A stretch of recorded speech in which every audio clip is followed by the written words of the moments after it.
You're standing in line at an airport coffee shop. The guy in front of you pulls out a sleek black metal credit card, taps it, and casually says, points. No wallet, no cash. Just that quiet confidence.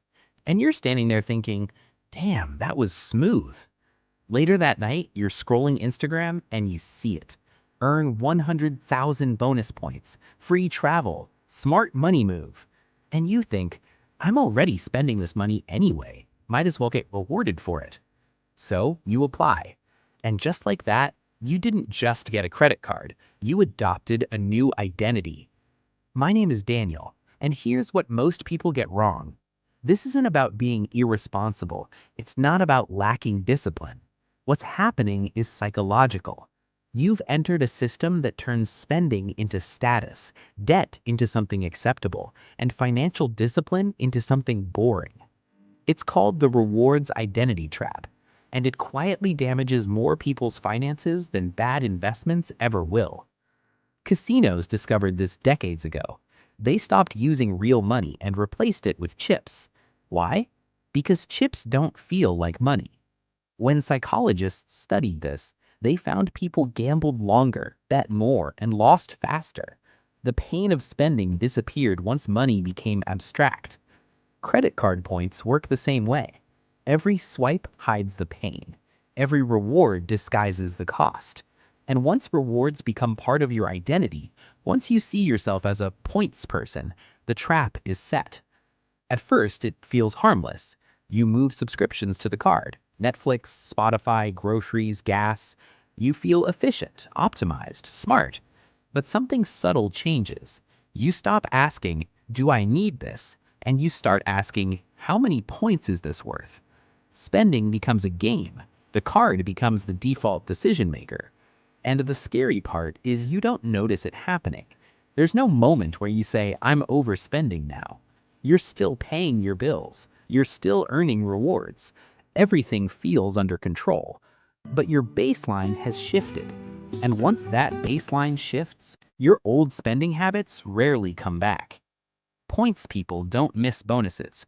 They don't leave categories unmaxed. They don't waste purchases on boring debit cards. So when the annual fee hits, maybe $95, maybe $500, you keep the card. When the bonus requires $4,000 in 3 months, you stretch a little. And when the balance grows, you rationalize it. Because canceling the card doesn't feel like canceling a product. It feels like downgrading who you are.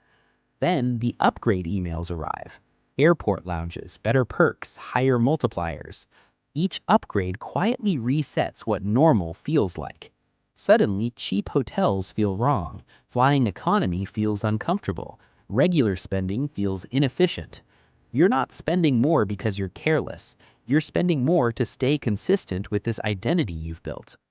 Here's the math nobody likes to face.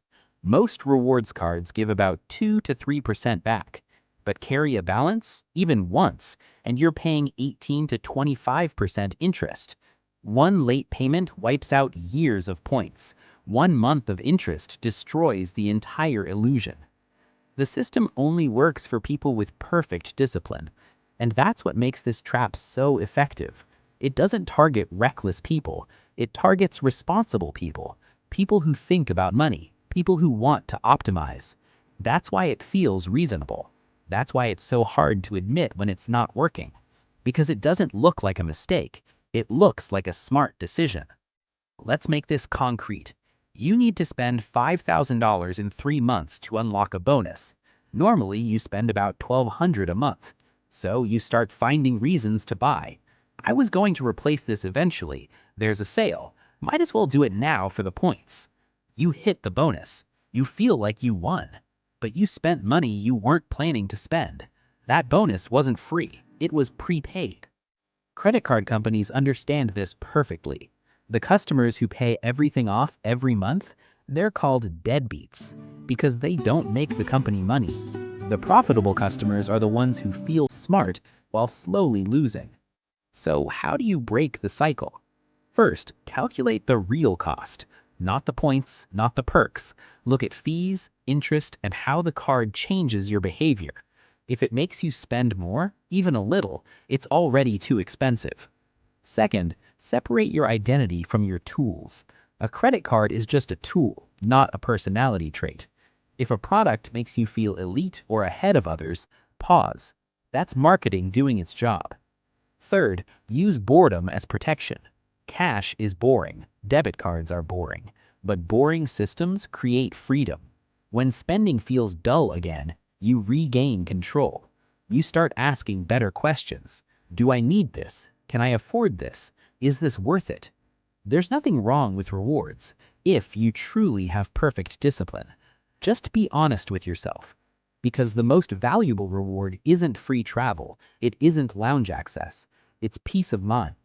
You don't need better cards, you need fewer narratives controlling your financial decisions. Be the user of the tool, not the player in someone else's game. And don't let points turn your financial life into a game you're slowly losing while thinking you're winning.